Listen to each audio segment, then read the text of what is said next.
Sziasztok! Egy gumis trükköt szeretnék megtanítani nektek, ilyen típusú gumival, és nem a másikkal.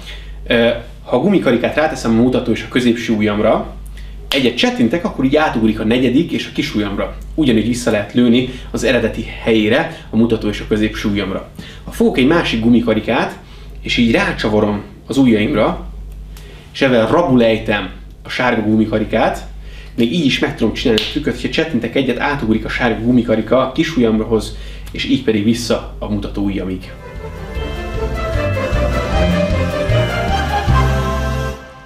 Hello! Most pedig jöjjön a gumikarikás trükk magyarázata. Először egy gumikarikával. Mikor a gumikarikát ráteszed a mutató és középső ujjadra, így meghúzogatod, akkor gyakorlatilag semmi más nem kell csinálni, mint mind a négy ujjadat becsukni ebbe a kinyújtott gumikarikába, és ezt ráereszteni a többi ujjadra. Így a gumikarika gyakorlatilag át fog pattanni a kis ujjadra és a negyedik ujjadra. Visszafelé pedig ugyanezt csináljuk, megnyújtod a gumit, ide becsukod az ujjaidat, újra kinyitod az ujjaidat, és visszaugrik a mutató és a középső ujjadra. Mikor a másik gumikarikával lezárjuk, egyet csavarsz, még egyet és még egyet, ugyanezt történik.